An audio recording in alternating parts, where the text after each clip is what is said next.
A new Wordle puzzle is online. Click on the link to play. Listening to the following video may give you clues.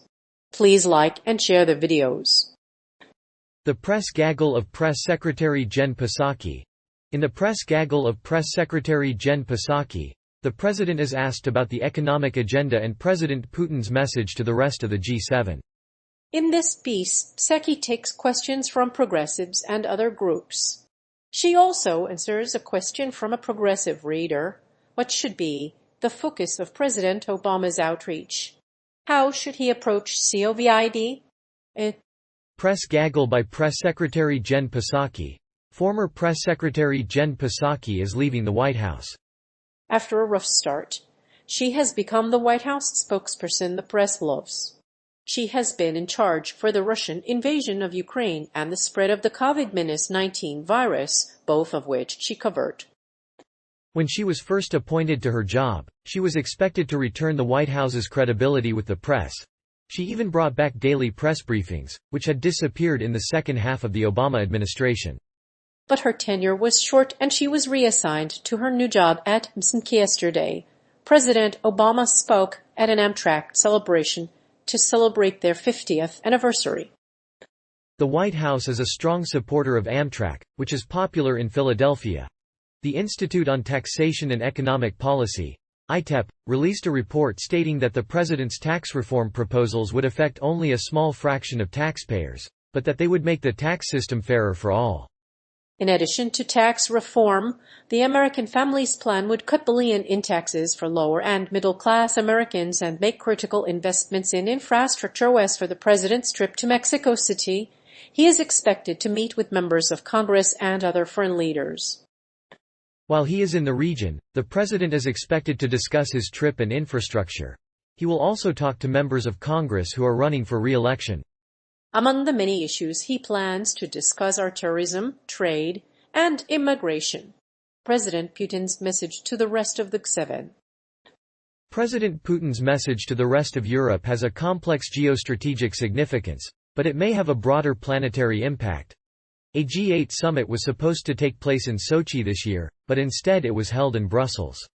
While Ukraine held a peaceful presidential election, the situation in eastern Ukraine remains volatile, with armed groups attacking government forces and occupying state buildings. As the situation in eastern Ukraine worsens, the G7 nations are ready to impose more targeted sanctions and restrictions on Russia, which will not be welcomed by many in the West. On Tuesday, UK and EU leaders, including US President Barack Obama, took a strong stance against Russia. They imposed sanctions against Moscow and its elites, announced plans to provide billions in humanitarian aid, and said they would take in up to 100,000 Ukrainian refugees. Thus, and European leaders also promised to hold the Kremlin accountable for its actions. Those promises were not enough to stop the Russians' aggression. On March 2, the UN General Assembly adopted a resolution against Russia urging a peaceful end to the conflict in Ukraine. On the same day, French President Emmanuel Macron called on G7 leaders to invest in ways to alleviate the country's mounting food crisis. Despite all these developments, however, the G7 leaders remained silent on President Putin's message to the rest of the world. President Obama's economic agenda. On Tuesday, President Obama will deliver his farewell speech to the American people. The Labor Department published its final employment update of his administration. Last month, 156 new jobs were created. The unemployment rate was at 4.7%, and average hourly wages were up 3% from a year ago. The report also marked the 75th consecutive month of job growth, a record for the modern era.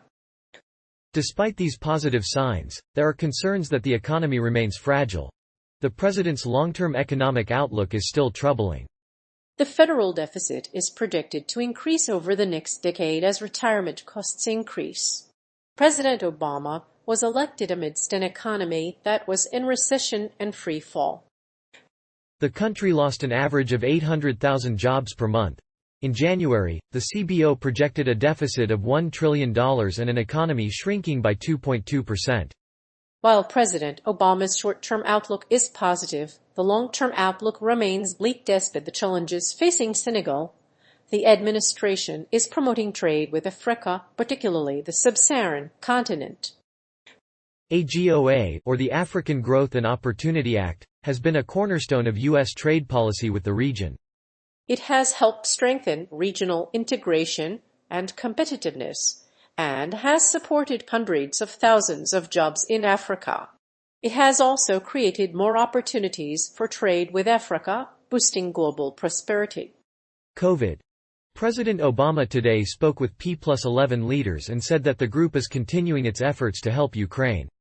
The group affirmed their solidarity with the people of Ukraine and discussed diplomatic engagements and coordinated efforts to hold Russia accountable for its actions. Earlier this week, P+11 leaders visited Ukraine and discussed the ongoing situation there. At the summit, President Obama promised to keep working with the P+11 group to bring a peaceful resolution to the conflict. The Biden administration continues to communicate with the Mexican government about the situation on the border. However, the administration has not requested specific help from Mexico for the situation with Haitian migrants. But the Biden administration is committed to helping resolve this humanitarian crisis as soon as possible. The White House will talk more about the situation when it can. The State Department released a report on the case last night. Earlier this month, Psaki had a meeting with Vice President Biden, which was considered socially distant. The Centers for Disease Control and Prevention defined close contact as less than 6 feet from an infected person and lasted for at least 15 minutes. The White House is taking precautions in the case of Jen Psaki as she prepares to travel overseas with Vice President Joe Biden. Immigration reform. The Senate parliamentarians' decision on immigration reform relegates millions of people to an uncertain future. While the White House does not agree with the parliamentarians' decision, they are continuing to work on the issue to provide relief to Dreamers, TPS holders, farm workers, and other essential workers. While the press gaggle was a welcome distraction, Psaki should have stayed on topic. The Biden administration, caught off guard by the migrant crisis, vowed to take steps to address the situation. However, the administration initially declined to increase the cap on refugee admissions. This is different from the refugee program, which the prior administration had set. Instead, they left the refugee system in a state of disarray. Earlier, the White House sounded off on several issues. The unemployment report, which was released in the middle of the press gaggle, was the most controversial, and President Trump's response was the most blatantly hypocritical. Psaki said, "We are not blaming illegal immigrants for the current conditions, but her comments were a regrettable misunderstanding." While immigration reform is the topic of the latest White House press gaggle, President Obama has made a strong case for it and the American Jobs Act, which has been endorsed by independent economists and is expected to pass in the Senate. While federal legislation is an important part of the solution, state legislatures, voting groups, and communities must do something to address the problem. Voting rights legislation. While the White House has a long list of issues to tackle, one of the most pressing issues facing the country right now is voting rights legislation. President Obama and Vice President Biden are eager to move these measures forward and have already met with senators to discuss the issues. But the latest press gaggle by the White House press secretary has many Republicans fuming. The White House press secretary Jen Psaki did not help matters. Psaki made it seem like voting rights are just an issue of partisan politics. In other words, it's an issue that should not be partisan. While President Obama has stated his support for voting rights legislation, Republican officials have been attacking the sacred right to vote. In addition to changing who can vote, they have been altering who counts votes. These actions are un-American and undemocratic. But there's a silver lining. In addition to the congressional Democrats, 2 Democratic senators, Manchin and Sinema, are not invited to the trip. As the Senate continues to block the bill, a vote to change the filibuster rules failed. 2 Democrats joined all 50 Republicans in opposing this one-time change, which would have required Republicans to withstand a talking filibuster. What happens next depends on the level of activism. While we'll continue to see how the Senate responds, we should remain vigilant.